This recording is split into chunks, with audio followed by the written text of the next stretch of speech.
Muy buenas, mis queridos amigos y amigas, mis queridos agentitos. Hoy os traigo un nuevo vídeo oficial donde los desarrolladores del juego hablan sobre el respeto y la importancia de la inclusión en el mensaje al escribir o diseñar un videojuego. No os lo perdáis, subtitulado en español, porque no está en español. I'm the community developer for The Division 2, and today I'm joined by Lauren Stone, our narrative director. Welcome, Lauren. Thank you, Daria. And I'm sure I speak on the behalf of the whole community when I say that Division 2 lore has got to be one of the most interesting aspects of the game, especially now that we transition into year 5. I'd love for us to focus on the diversity and inclusion aspect of the game and review a few character profiles. Sure. In year 5, season 1, we're going to start with a Navajo pilot with PTSD. Who we've already met at the Mexican Embassy classified assignment, who's John Yazzie. And then we're going to go to Eva Garcia. And then our Charlie target is Lauren Fong, who you may remember from a secret side mission with her girlfriend, Amanda Weeks. Amanda is deaf, and Lauren was her translator at college. And so we get to learn more about their relationship and how they help and benefit our society and build our community at the castle. And before we dive deeper into Division 2 lore, let's actually talk about what does a narrative director do? So normally a narrative director is responsible for the narrative. And so they sync with all the other directors to make sure that the story that we're telling is actually making it across. We work with different departments in order to make sure that the visual realization, the audio realization matches the intention of the story that we're driving. So we're an interdisciplinary wizard from time to time. And then on our project in particular, I also hold the lead writer and narrative designer position. So I help design the scripts, build the structure, and I write every script in the game and record with all the actors and sometimes direct the sessions. And so making the shape of the way that we tell the story and that experience for the player. And for as to, your background, education, like what you started with before you got to Clancy AP. Sure. I grew up a children's musical theater actor, so that's a weird background, and was an actor in LA for a very long time, joined both unions in 2006, and then the WGA strike in 2008 made me go, I can't work without writers. Maybe I should switch sides of the table and start writing and do this on purpose. So I went back to school and got a degree in creative writing with a theater minor, and then ended up getting my first job in games as a voice actress. I was the voice of Lily and Becca in State of Decay. And then came to Ubisoft originally as an Ubi spouse. My ex-husband was headhunted to be the lead writer on Assassin's Creed Unity. And then was in Montreal for a couple of years doing comedy and musical theater and being a general weirdo, running a small press, a literary journal, and getting plays produced in Montreal and LA. So I sent in a resume and a writing sample and got hired for an 8-week contract to help out on Rainbow Six Siege. And now it's been over 8 years and I'm still here and I'm in charge of the division. So from musical theater to Tom Clancy girl, I don't really know how that happened, but I like it and it's working out. So, and I get to work with beautiful, wonderful people like Daria. So, yeah, that's a very interesting transition. Yeah, not something that happens to ordinary people, I would say.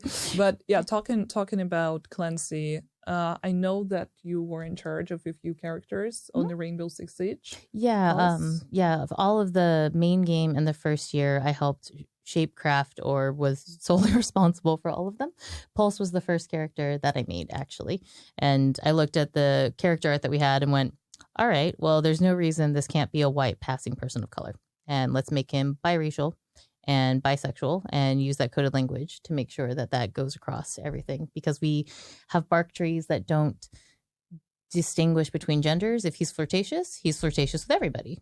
So, like, the way that structure works is like everybody is default either ace or pan in terms of their sexuality.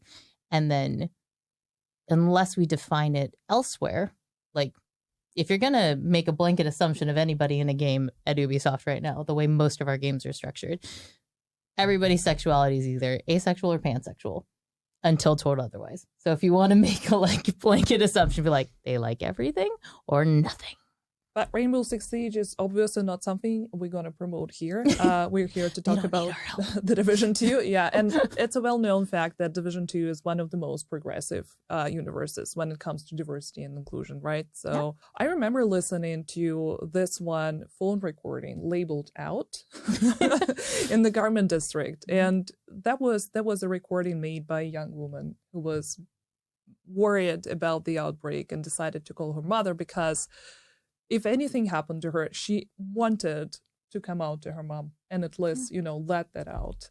And it actually, left a very long-lasting impression to me because small things like that what matters, right? But is there anything else you recall from Division 1 or Division 2? Well, I think the hugest thing is that Jessica Candle sends you to get her ex-wife, right? Like, she doesn't send you to get her wife or her girlfriend. She sends you to get her ex-wife. That even though that relationship dissolves, you still love and care about those people, and it matters. Just the fact that Jessica Candle is a key figure and is out. And I also believe is an out Jewish lesbian, right? So it's like the representation is not just one-sided. It's not one event. And she's an incredibly capable woman, and that's a legacy I inherited. Right. I didn't come into this until we had shipped. I came in to work on the post-launch content. I've been on the project since 2016 in one way or another, but like the people that we have and the characters that we created, like that's a legacy that was started before I ever came here. And I feel very honored to carry it on and to expand it and to make it more and more inclusive. But the Division has always been that way. Talking about the main cast, Faye Lau got to be one of the characters who are officially out since she publicly commented on it. Spill the tea. I think most people would assume that Faye is a lesbian, but she is pansexual, which is, I think, more fun for me. The relationship that we get to know the most about with her is actually her relationship with Bridget Douglas, who was Viper, I believe. Like Viper or Cersei. Now I'm having code name brain farts. Sorry. But yeah, so from season 4 of her Manhunt. So we're gonna learn more about that relationship as time. And what inspired you to make other couples like Amanda Weeks and Lauren Fong and also Mel and Jack Arnold? Okay. Mel and Jack are my fault. So I will take credit for Mel and Jack. Amanda and Lauren were done when I was on parental leave. And so I came back to find a Asian woman named Lauren, and I'm an Asian woman named Lauren taking care of their disabled partner, and I have my ex-husband's disabled. And I'm like, did y'all miss me? And then just make them lesbians and deaf instead of arthrogryposis? Like, yeah. So yeah, I can't take credit for Lauren and Amanda. But before Trick left the project, she expressed to me that she would love to see those characters come back. And so even though Trick is no longer at Ubisoft, it was really important to me to bring back that character because that was a request from Trick.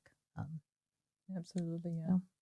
I had no idea. I'm learning new things every day, mostly from Lauren, by the way. I like that you sit behind me and like got to listen to everything and like write down. Okay, that's probably important. Well's too deep. It's just. I mean, but that's partially the reason of why I wanted to have this podcast with you, because I think that's a lot of a profound knowledge, like an abundance of knowledge that you can share with the community. Yeah. But talking about transmedia, you mentioned that you're also overseeing transmedia titles. Yes. Any queer characters that come to mind? Oh, yeah. The novel is full of them.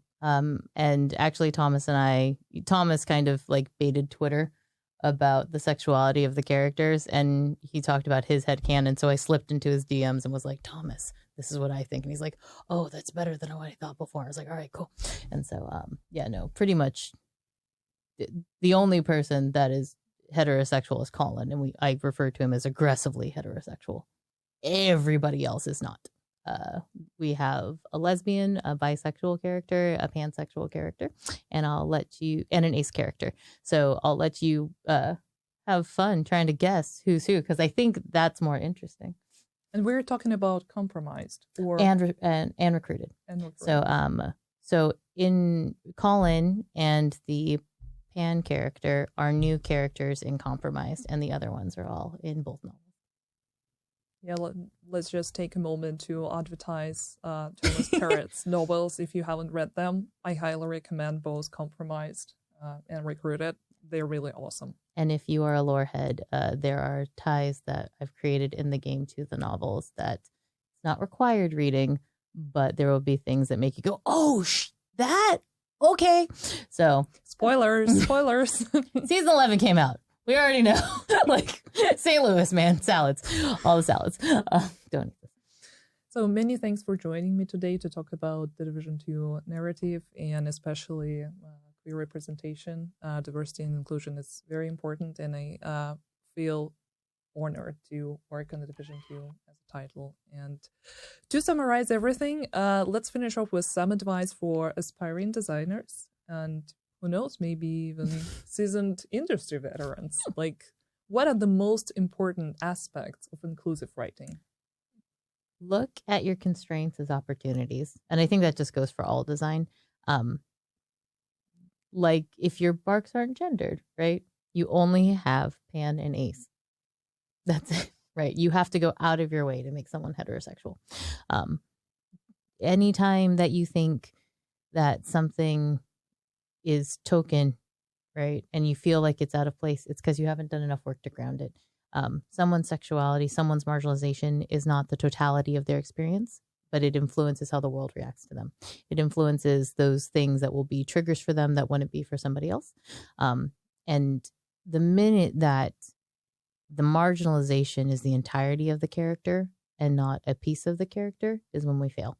So it should be that whole giant list of things, of age, ethnicity, nationality, where they grew up, what their socioeconomic class is, their religion, if they had any major trauma events, as I smack the mic.